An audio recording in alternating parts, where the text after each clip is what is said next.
The following program and contents, including the views and opinions expressed by the host and any guest speakers, are solely for informational and entertainment purposes. The views and opinions expressed are not endorsed or supported by Relmar McConnell Media Company, the X Zone Broadcast Network, their employees, affiliates, or advertisers. The host and guest speakers are solely responsible for their own perspectives, and their views do not reflect those of Relmar McConnell Media Company, the X Zone Broadcast Network, their employees, affiliates, or advertisers. The information provided in this program should not be considered as professional advice or as a substitute for professional consultation.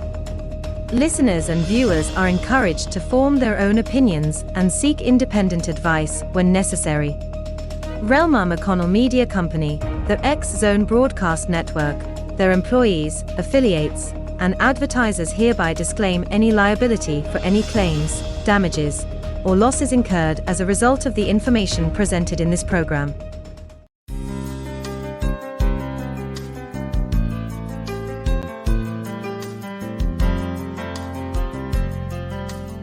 Welcome to Mission Evolution Radio Show with Gwilda Wiyaka, bringing together today's leading experts to uncover ever-deepening spiritual truths and the latest scientific developments in support of the evolution of humankind. For more information on Mission Evolution Radio with Gwilda Wiyaka, visit www.missionevolution.org. And now, here's the host of Mission Evolution, Miss Gwilda Wiyaka.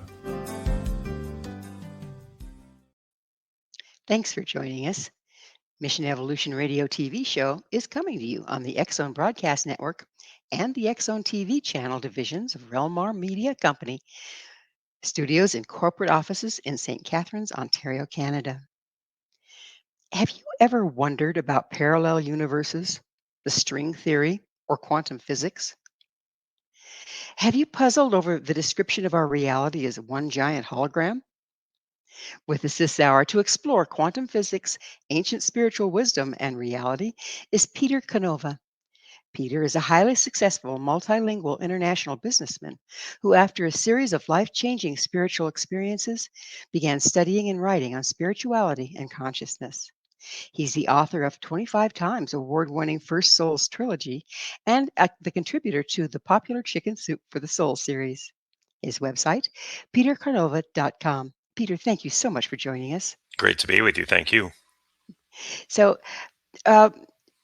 we have your bio indicates that you have several life-changing spiritual experiences. Would you go into that for a little bit with us? Well, when I was in my 20s, I discovered to my surprise that I was a very accurate medical intuitive. And when my mind kind of put the disbelief of that together, I started experiencing a lot of other phenomena: clairvoyance, clairaudience, remote viewing, premonitions. And, being a Capricorn, I guess, I wasn't just satisfied to have the experience. I wanted to understand the nuts and bolts behind this. So I started pretty much a lifetime of research, beginning with ancient spiritual texts, really focusing on the ancient Gnostic, mystical Judeo-Christian group. And that eventually led me into quantum physics. And you might think, well, how does that relate? Well, the nexus there is that both the ancient wisdom and quantum physics deal with the subjects of matter, light, and energy, which comprise reality as we know it. And so it's not that far-fetched that I would look at both of those different disciplines. And much to my surprise, I found shocking parallels to modern quantum physics in these ancient texts, where I saw that they really predicted almost every major theory of quantum physics, like parallel universes, the Big Bang, the God particle, the quantum field, and so forth. So initially, I wrote a trilogy, as you mentioned, called the First Souls Trilogy, and I tried to incorporate in rather entertaining fictional form some of the principles that I had learned. But then I decided, well, why waste this 35 or 40 years of research? So I compiled that into my current book, Quantum Spirituality, which deals with all these topics. So when you first discovered you were a medical intuitive, how'd that come about? Well, I was actually in a course, a formal course. I had seen an advertisement in the paper in Boston where I grew up, and it was to enhance what they called ESP at the time. It's not a term you hear much anymore. It means extrasensory perception, but it was really developing your, intuitive sense. And they had a session one day where you would pair off with another person and they would sit opposite you in a chair, and that person would have an index card of somebody, or different, actually it was a number of index cards of people who had different medical issues, physical or even psychological issues, and all they could do was give you the name, age, and address of the person. If you got something right, they were allowed to say, yes, I have that information. If you got something wrong, they could never say, no, no, that's not here, because that would kind of throw cold water on you and discourage it. All they could say was, no, I don't have that information. So the first case I remember very distinctly, was an elderly gentleman in Miami, and I saw an image of his heart tilted at a rather funny angle, and it looked like the aorta was being pinched off. And I said, "Well, I believe this gentleman has a blockage in his aorta," and they said that's correct. What else can you tell us? And I saw a almost like a metallic looking object at the bottom quadrant of his heart. And to me, that indicated that he had had a pacemaker installed. And they said, yes, that's correct. They asked me what year was the pacemaker installed. So I saw the hands of a clock spinning wildly. And all of a sudden they just stopped still at 10 o'clock, which meant to me 10 years earlier. And I'm going to date myself here a little bit. That was in 1975. And so that would have been 1965. And I that's what I said. And they said, yeah, yes, that's correct. So from that point on, I went on to diagnose hundreds of other, cases for people in the medical profession, and in my neighborhood when I was a student in in Boston, they were lining up at my door. I guess it became kind of like a voodoo doctor there, and so that was sort of like the beginning of how it all started. So it sounds to me like you were just not doing medical intuitive, you were also doing remote viewing. Yes. That's what I Yes, wondered. yeah, remote. I did that in some seminars. I did some pretty accurate remote viewing in seminars, and some other things. But in all honesty, what I really these things are all nice and well and good. But to me, I came to realize that you don't want to get caught up in these things like parlor tricks. They're indicative of another force, of something larger out there, and that's really what I was interested in, was pursuing that. That's a good place to go because, like you said, parlor tricks are parlor tricks. But what Yes. really makes it work? Once we figure out what makes it work, do you feel that then we can improve on what we do? Well, absolutely. I mean, it's all about consciousness. That's what it's really all about. I mean, everything that we experience, all the phenomena, everything that is created, visible and invisible, is all a product of consciousness. And to the degree to which you can enhance your consciousness, the degree to which you can attune or heighten your consciousness to contact the source that generated everything, the better your life would be. And I always say to people, look, do you want to live in the basement or do you want to live in the penthouse? Where you live in the penthouse, you get the full panoramic view of life and what it's about, and you understand life's operations. And to that extent, it improves your own life dramatically. And I think that's the real payoff here, is that we can each improve our own lives, and in particular reduce fear, the fear of uncertainty and the fear of unknown. Because in my way of seeing things, fear is the greatest impediment to human existence. It's sort of the root cause of almost everything else that you experience: disease, illness, war. It all really stems from fear when you really look into it. And to the extent that we can control and manage that fear by understanding the operations of reality, we're way ahead of the game. Is your thought there that understanding reality helps us feel secure within it? Well, I certainly think that that's part of it. I mean, understanding the way anything works always reduces degrees of uncertainty, and promotes clarity in what you're facing. So yeah, I think understanding the fact that what we view as physical reality is honestly a form of illusion. We're probably the bottom rung in the ladder of many dimensions of existence, of vibration and frequency that precede us.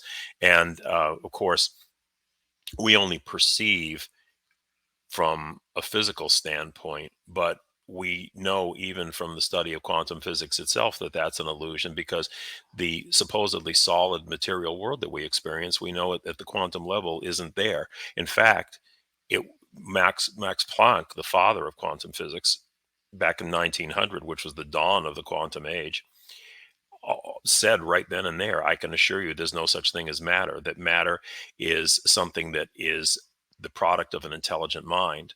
And this intelligent mind brings the frequencies to certain vibrations that we perceive as matter. But all there is really is a quantum field of light energy. And under particular circumstances, it manifests in spheres or dimensions that we call the material, that we call matter. But like I say, it's like a stack of pancakes, and we might be the bottom of the stack. Just don't put on the syrup, right? Yeah, please. So let's dig right into parallel universes. What are Yes. they exactly? Well, I don't believe parallel universes, the right way to look at them as space, is dimensions of space. They're rather frequencies or vibrations of intelligent energy, of consciousness. And these different frequencies can create, or do create, parallel existences. Now, we haven't really quite detected that. I think we felt the footprints of parallel universes all the time. We haven't actually broken into another parallel universe, but I think other parallel universes have perhaps broken into us, and that may be part of the UAP or the UFO phenomenon. But really, what they really are is different levels of conscious awareness, different levels of mind, different levels of frequency and vibration is what distinguishes these parallel universes from one another. Do we as individuals have the capacity to shift our frequency and therefore our awareness of different parallel universes? Yeah, absolutely. I mean, essentially, that's what happened to me. Um, I and it was with me. With me, it was rather spontaneous, I guess you could say, in a way. With many people, it may come from study, pursuing, a spiritual path, meditation, orientation. There's a lot of different ways that, many different doors that gets you there. But there's no question in my mind that we can develop the perception of other dimensions, or certainly, if not that, other forces at play that affect our lives. Like I said, I mean, there's so many things that I can go back and recount in my life that you can call synchronicities, supposed coincidences. Having not seen a person in years and thinking about them intensely, and all of a sudden you see them on the street. I mean, literally, that's happened to me numerous times. Things like that we call synchronicities. They're really not coincidences. They're attuning into a certain frequency. And since we're all connected, other people can pick those frequencies up. There's a principle there's a phenomenon in quantum physics called quantum entanglement. And that is where particles that are literally the equivalent of billions of light years apart communicate with each other instantaneously. So let's say, for example, there's a Gwilda on Earth and there's a Gwilda on Mars, and I pinch the Gwilda on Earth and the one on Mars goes, ouch, at the same time. Well, we're going to have to pinch me on the other side of a short station break. Okay. Peter and I will return shortly, so don't go away. This is Mission Evolution, www.missionevolution.org.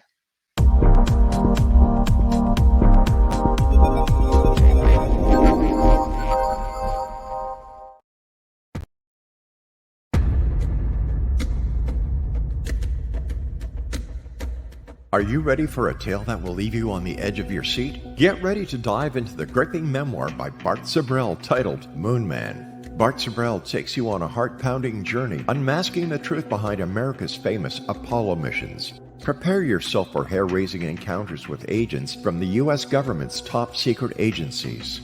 In Moon Man, Sibrel fearlessly reveals his real-life espionage adventures, shining a light on one of the CIA's best-kept secrets.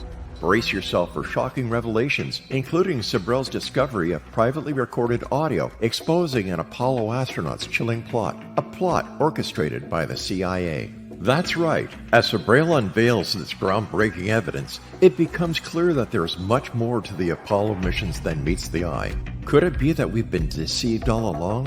Moonman is a gripping page-turner that challenges everything you thought you knew. It's a mind-bending journey into the unknown, where the line between truth and fiction becomes blurred. Don't miss this opportunity to uncover the secrets hidden for decades. Let your curiosity guide you as you join Bart Sibrel on his quest to find the truth. Moonman, available now at Sibrel.com. That's Sibrel.com. Prepare to have your beliefs shaken to the very core.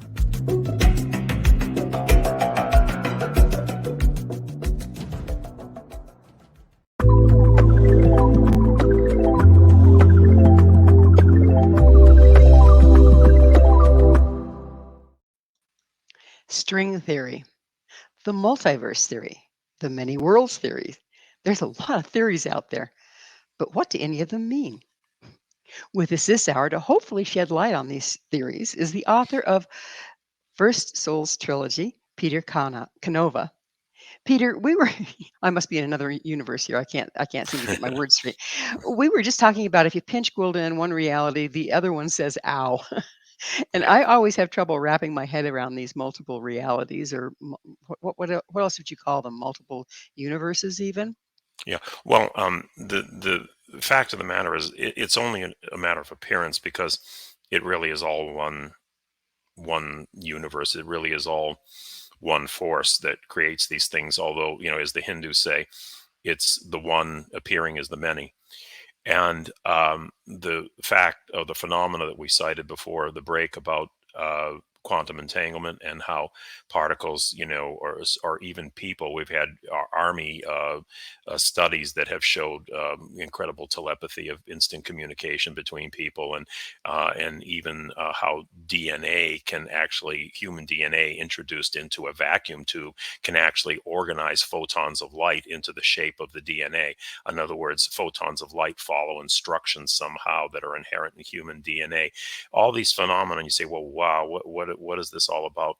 If you think about it this way, one of the ways that they started developing the holographic universe theory, or the idea that we live in a simulated reality, started with the phenomenon of quantum entanglement. And people started saying, well, maybe the way to explain this is, certainly these particles aren't communicating with each other by fiber optics or telephone lines or there's no mechanical means that, between them that allow them to communicate. But maybe what's happening here is that we are all part of the same matrix. We are all in the same matrix. We're just different appearances within that matrix.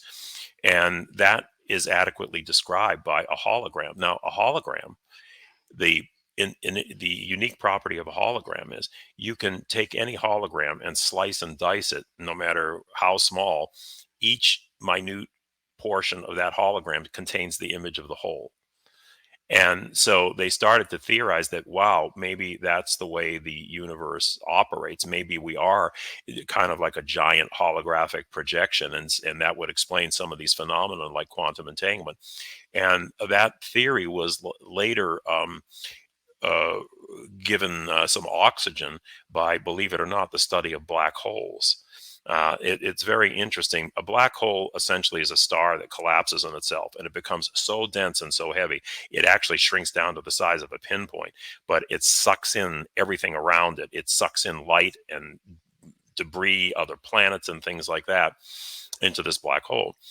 And the black hole has a definite boundary or horizon. And in fact, it is called the horizon, or the event horizon. And you would think initially that if you're studying the information that makes up a black hole, and information essentially makes up everything in the world. The world is essentially a bunch of algorithms of information that give form and shape to everything. And the information that makes up a black hole, one would think, resides inside the volume of the black hole. Well, So Yeah. we've kind of lost me here. How does the black hole relate to holograms? Right. Well, this is what I'm telling you right now. Okay. The black hole, what they found out in black holes is that you would think that the information that makes up the black hole resides inside the black hole. It doesn't. It resides on the outside of the black hole, the event horizon. And to make it simpler, think of a bucket. Okay. And you would think that the volume of the inside of the bucket is what contains all the information. So if that bucket contains our universe, all the comings and goings of our universe and the earth and everything else, you would think would be happening inside the boundaries of the universe, inside that bucket. But what the black hole study says is, no, that's not true. The reality lies outside on the skin of the bucket, and it is projected inward like a holographic movie or holographic representation. So So who did these studies? the black holes have furthered the whole idea that we live in a holographic type of reality. Who did these studies that you're talking about Um, here?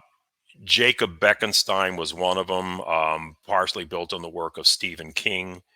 And there were a few others whose names I can't recall right now, but there was a long chain of physicists that sort of contributed in one way or another, to this. David Bohm and others, were developing holographic theories probably over a period of about 3 decades. So for those of us lay people, myself included, how do you prove something like that?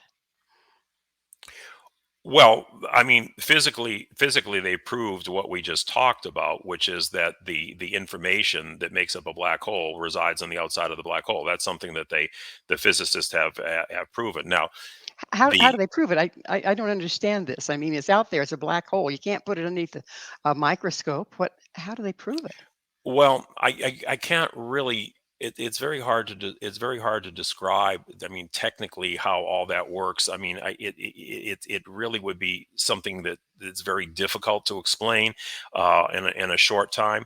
But what I will say is that the extrapolation of that into the fact that we may live in a holographic universe, yes, for sure, it's theoretical. But again, what happens in science, as in so many other disciplines, is even if you don't have an exact smoking gun, you have a large compilation of circumstantial evidence that points in a certain direction. But that's why we call it a theory. A theory is something that has cogent reasons to it. It appears to be moving in the right direction, although it's not proved yet to be conclusive. I would say that that's sort of where we're at with the holographic universe. So it's basically, like you said, theoretical, but we're making a lot of assumptions based on these theories. Yes.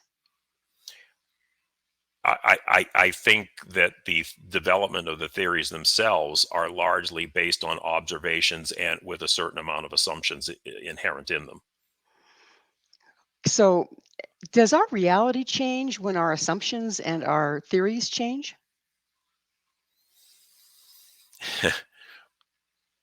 Well, these are some fairly abstract questions. I think that I think it's fair to say that it's sort of like this. When the American frontier was developing, there were things that were happening out in the frontier that would eventually shape our entire continent, but they weren't obvious to the people back east for quite some time. The frontier is the frontier. It's the avant-garde. And then it takes time for that information to be absorbed and collated back in the more settled areas. I really think that that's pretty much the way that science works. We're making discoveries, and those discoveries have to be vetted and studied and analyzed, and eventually they move from theory more to leaning towards fact. Einstein's E equals mc squared and the theory of relativity, even though it's been proven time and time to work and describe the operations of the universe, are still classified as theories. Okay, And those because those there could be theories possible sections. are those theories by their very nature fairly incomplete because of our capacity to conceive of something as large as the entire universe. I think almost everything we're talking about can be described as being incomplete. We don't have the final answers really to anything. We have footprints and we have indications that lead us in these directions. Well, that's the mystery and the fun of it, isn't it? Yeah. Yeah. So, do you really believe that parallel universes exist? And if so, how much access do we have from one to the other? I do believe they exist. When I was experiencing all these phenomena and all these different things were happening to me in my life that changed the direction of my life, I was clearly in contact with information from somewhere. Where did it come from? I didn't know this stuff. I mean, when my books, okay, my first book of the First Souls Trilogy, Pope Annalisa, they wrote articles about it in Om Times magazine over how many of the geopolitical predictions in the book came eventually to pass. Now, this was written years before these events happened. Where did this information come from? In some regards, when I wrote this book, I didn't even feel like it was me that wrote it. I felt like it was being written and I was transcribing it because So I was does channeling information. does that go back to the information is on the outside of the bucket? Yes, absolutely. Okay. The information that we're talking about on the outside of the bucket that projects into what we consider physical reality, this is information that is coming from the larger source, that's coming clearly from another dimension, or I would say frequency or vibration of existence that we don't directly detect, but the effects of it can become apparent to us. You see, and Are we that's why so many things, as you said before, so many things stay theoretical because we feel the effects of them. It's just that, how do you prove what's on the other side of the Big Bang? We know the Big Bang happened at some point, and it was something coming into well, something coming out of nothing. we assume it Yeah, happened. but Nobody was there, right? You can't prove right, it. right, but the whole idea behind the Big Bang was the appearance of something from nothing. We can go right up to the borders of the something, but we can't cross over to the other side to see what exactly happened on the other side of the Big Bang. So when we go back to the bucket theory and the information is on the outside of the bucket, are we the lenses through which this information then takes form in physical reality? Well, I think there's no question that we are participants in this whole process of creation. If you look at the Gnostic Gospels, essentially the whole idea behind the creation was that this one source of consciousness projected other points of consciousness beyond itself. And what made those points of consciousness pretty much the same thing as the parallel dimensions we're talking about is not that they dwelled in a space, a particular space. It was the frequency of their consciousness awareness. So in order for all-encompassing consciousness to project something outside of itself, or for something to feel that it was separate from this source consciousness, there had to be a limitation of the consciousness itself, because if we weren't limited in consciousness, we'd be the supreme consciousness, would be absorbed back into the supreme source that projected everything. But the reason why we think we're individuals is because we operate out of a limited consciousness. And again, in order to give an analogy that makes it more understandable, because this stuff can get heady and abstract, so I always like to use some analogies to make it more clear to people. If the source is like an electrical power grid, the way a power grid operates is the raw energy from the source has to be stepped down to be of use, and you Well, step it down.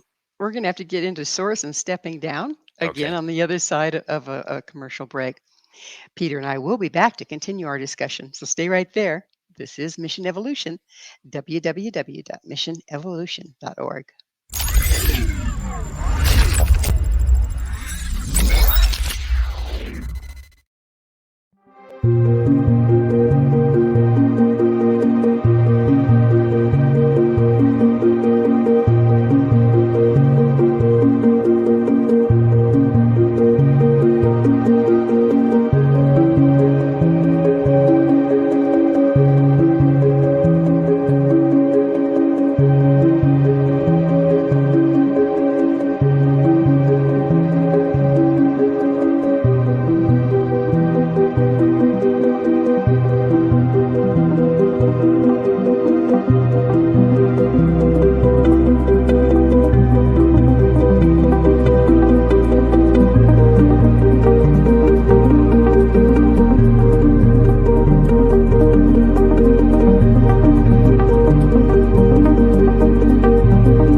This is Mission Evolution, missionevolution.org.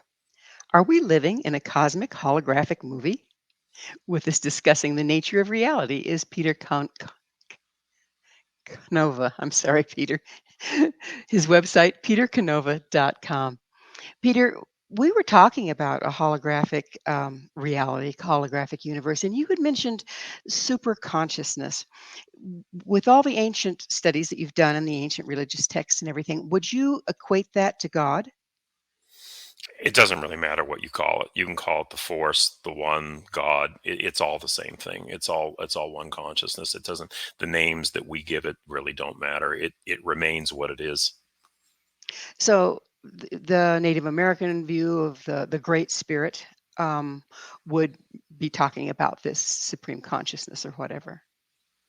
Yeah, I think any expressions of higher spiritual force, especially one that was involved with the creation, regardless of the culture or the time, would be pretty much, expressing the same thing. It's only our human agendas that divide things up. Like, my God's different from your God. That's just really not the case, A lot of wars have been fought over it anyway, though, right? unfortunately. Yeah. So Yeah. when we start to view the world as holographic or our reality is holographic, what kind of power does that give us over it? Well, let me get back to something that we were talking about before the break, because really, with all the different names that we try to ascribe to this force that we're speaking of, whether it's God or anything else, it's really consciousness. It's a conscious, intelligent energy. And that conscious, intelligent energy permeates everything in creation. It forms everything in creation.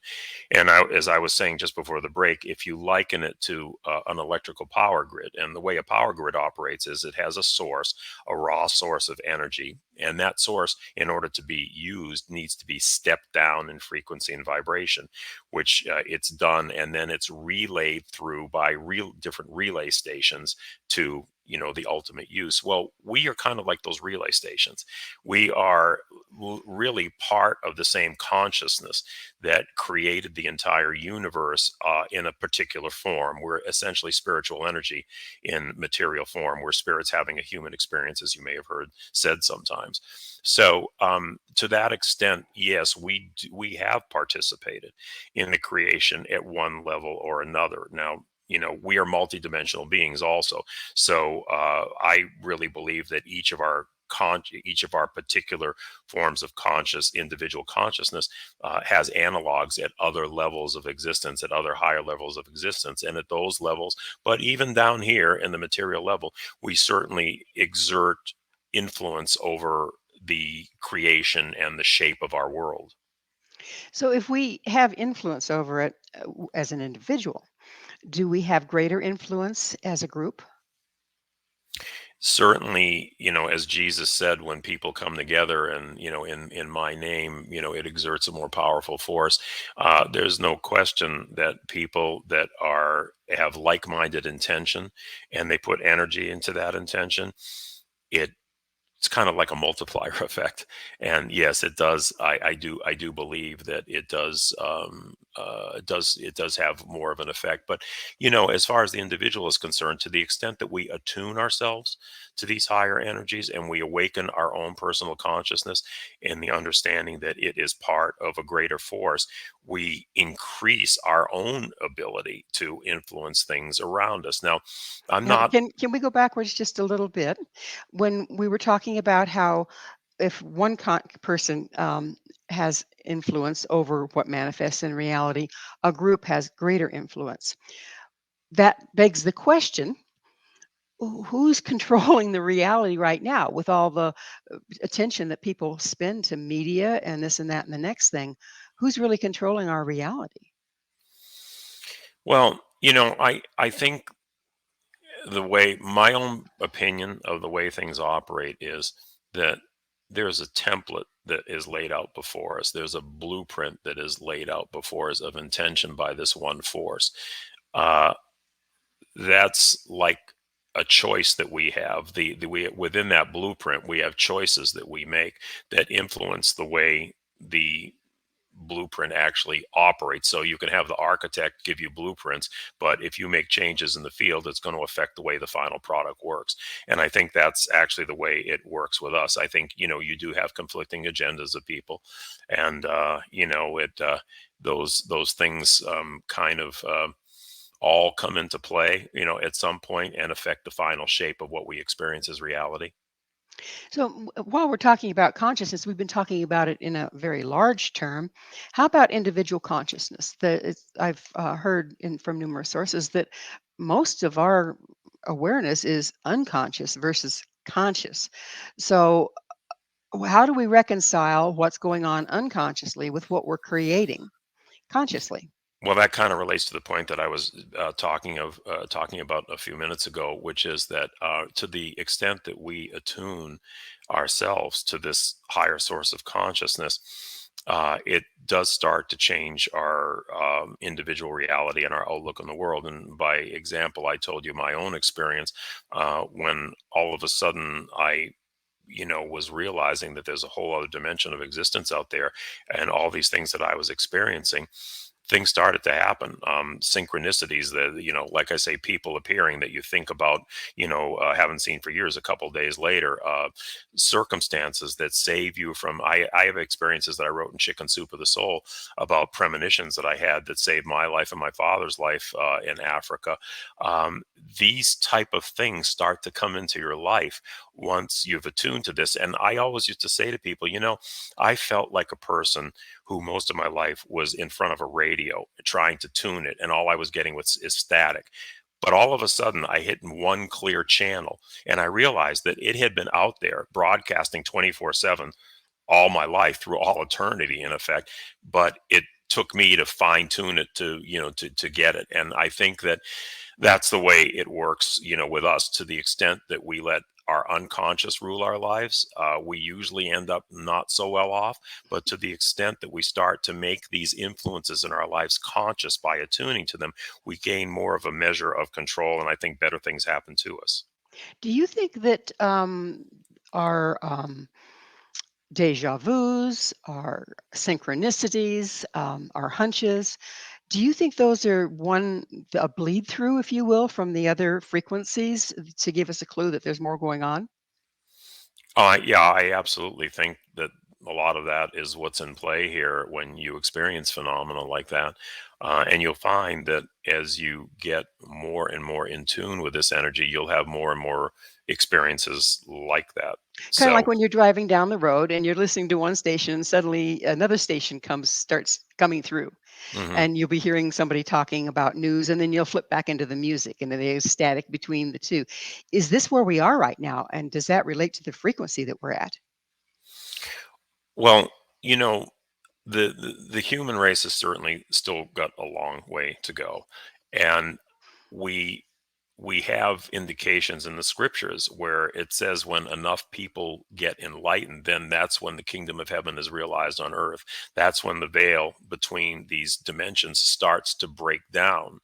And it could very well be that one day we evolve to such a state that we actually have the ability to go in and out of physical bodies. Now, it sounds kind of trippy, but if you look at some of the famous psychics like Edgar Casey and others, and those that have actually projected themselves back to the very early stages of creation, what they tell us is that at one time, we came in as spiritual energy with the ability to go in and out of physical forms.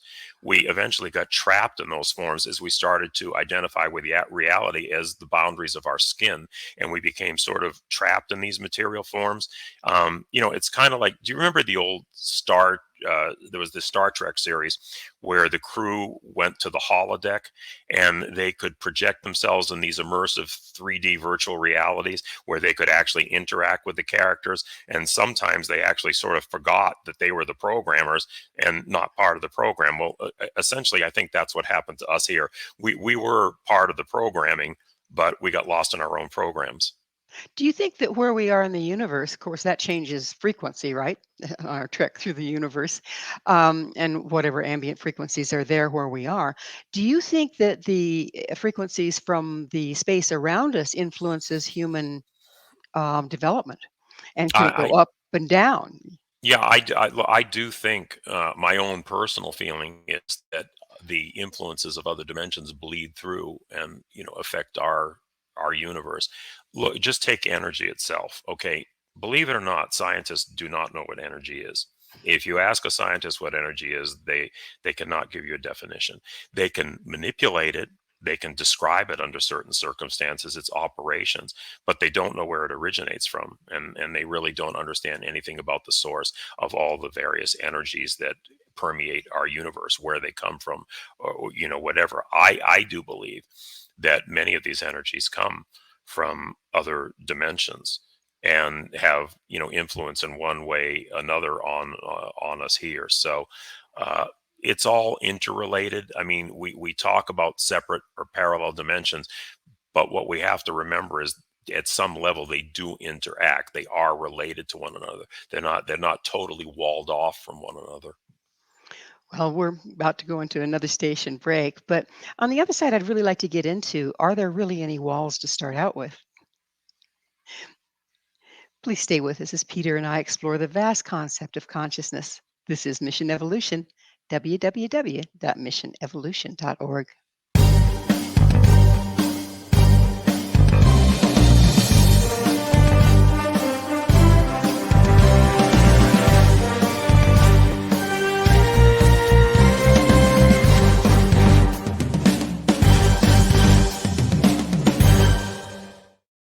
Do you have a product or service you'd like to promote to a worldwide audience? Imagine your product featured on Mission Evolution Radio TV. If you're interested in showcasing your work, Mission Evolution is broadcast to the X Zone TV Channel 32 Simul TV, on the X Zone Broadcast Network, YouTube, iTunes, iHeartRadio, Amazon Music, Audible, and many other audio and social media platforms. Our professional studios can produce and broadcast your custom high-quality ad. It will be permanently embedded in each episode and featured in the archives for years to come. Together, we can make it happen. Contact us at info@missionevolution.org for more details. Spaces are limited, so don't miss out on this great opportunity. Email info@missionevolution.org today.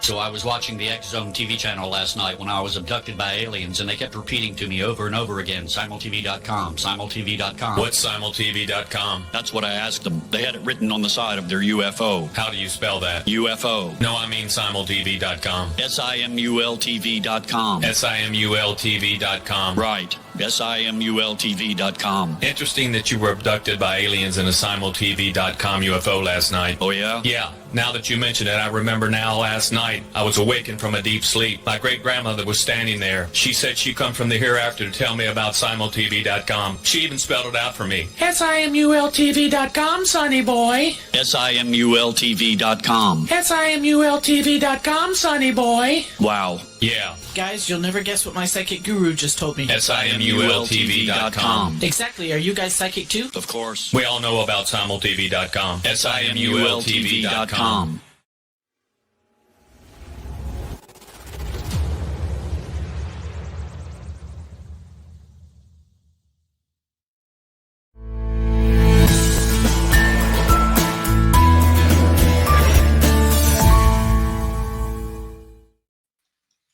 How conscious are you?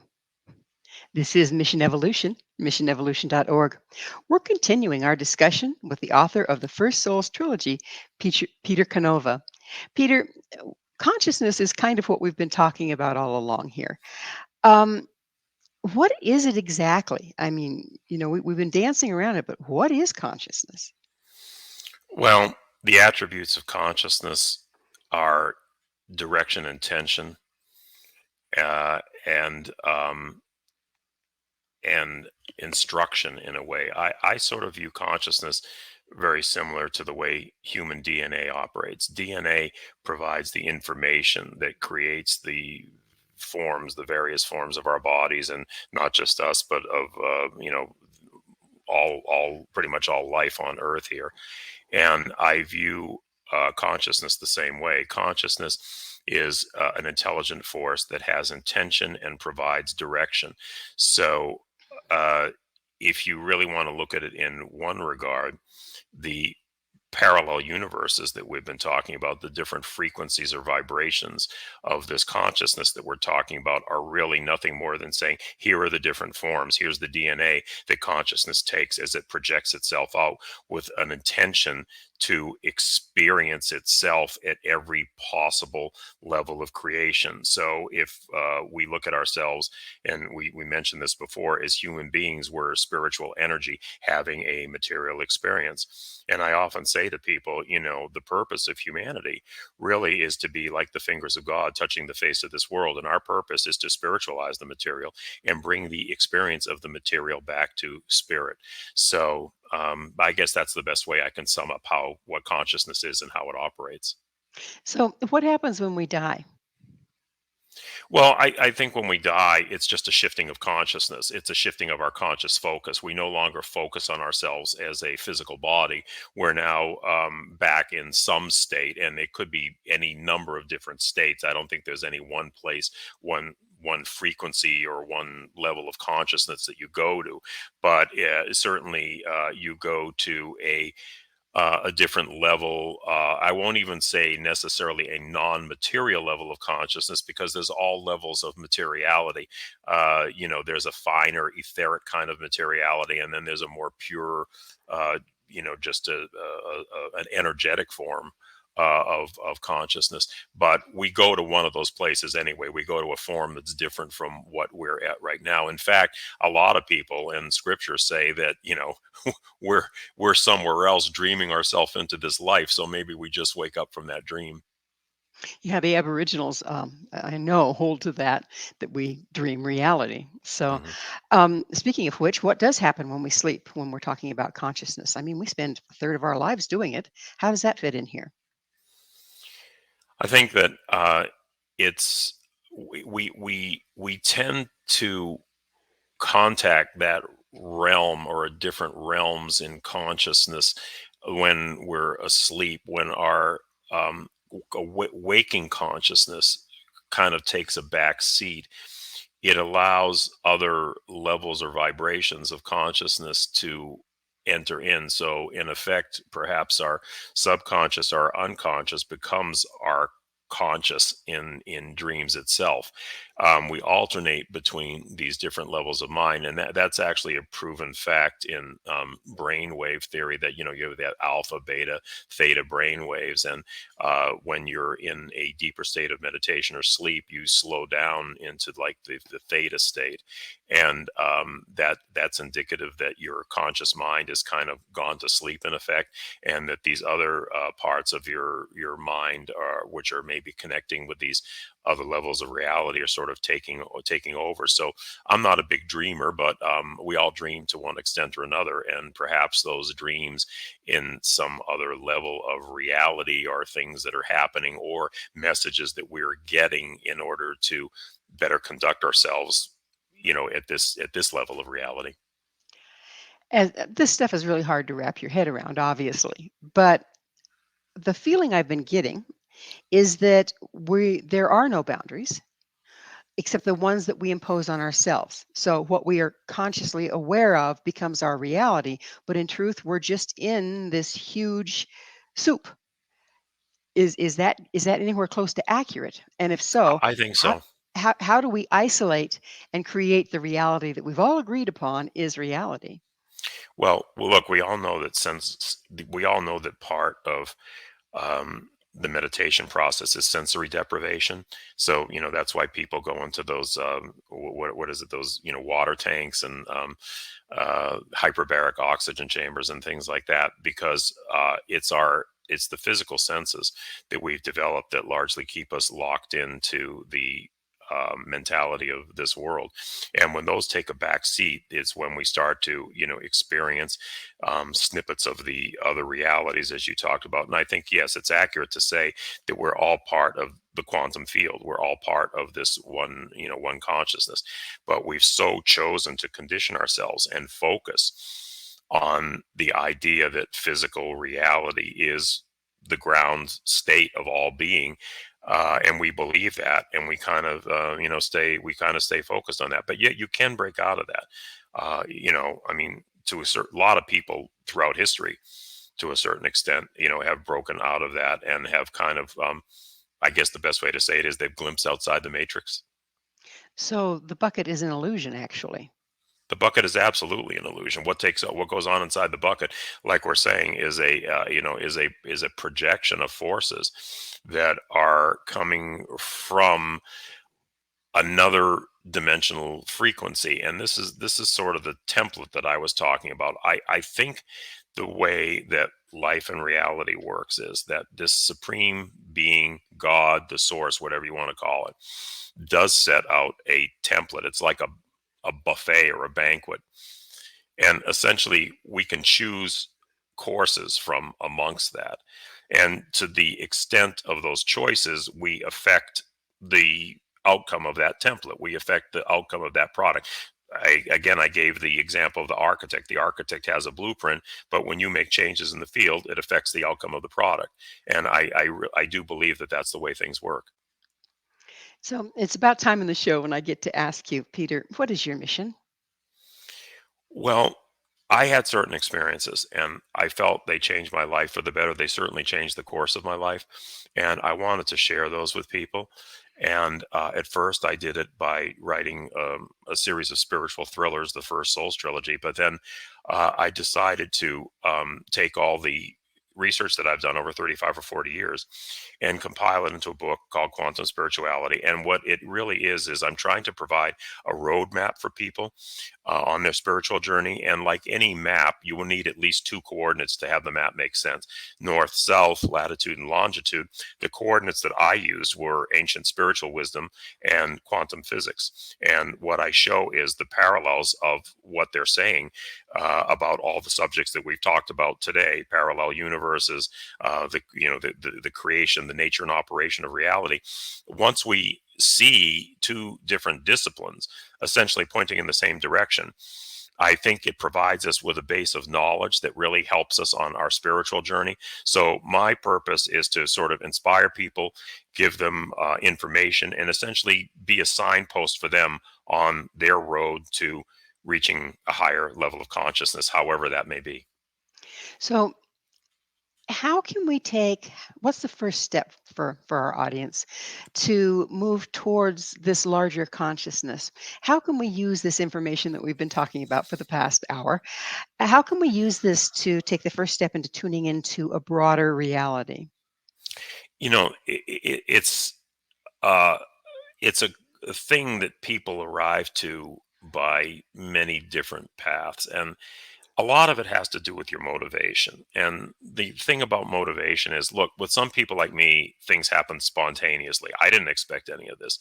It happened to me, and then it just spurred me on to say, hey, wait a minute, I'm getting this message that there's something else out there, and I want to pursue, and I want to understand what this is about.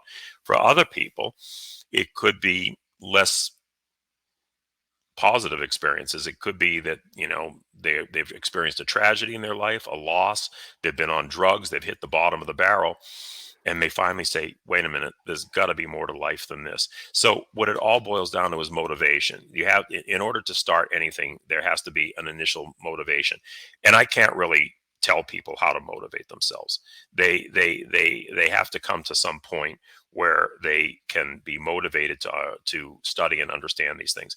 What I can do is um, once they've reached a certain level of understanding or motivation, I can help them with a certain base of knowledge that might inspire them to say, wow, this is fascinating stuff. Maybe I should look more into this because, this is dealing with quantum physics. It's dealing with ancient spirituality. It's dealing with depth psychology, like people, Carl Jung described. It's dealing with the latest findings in neurophysiology and, epigenetics. There's so many scientific discoveries out there now that even scientists themselves, who traditionally have been the bastion of materialism, like if it can't be testable, it's not real, That's starting to change. And there's a growing minority of scientists right now that are realizing all the things that we talked about, which is that consciousness is the ground state of existence, and that everything that we experience came from consciousness, as opposed to the old scientific materialist model that says, oh, we're life the great accident. We were a bunch of chemicals in a soup, and we somehow formed more complex organisms that led to humanity. That just doesn't work. It's not provable and even testable by their own methods. And in fact, it fails by their own methods. So it's not a good explanation. A far better explanation for the phenomenon of the world is to start with consciousness and work your way down.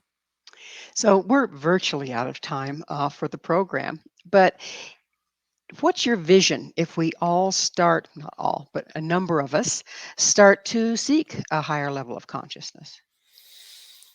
If you believe what the ancient scriptures tell us, that one day, if enough of humanity reaches an understanding, the kind of understanding that Jesus and other sages did about the way that the world works, that you reach a critical mass.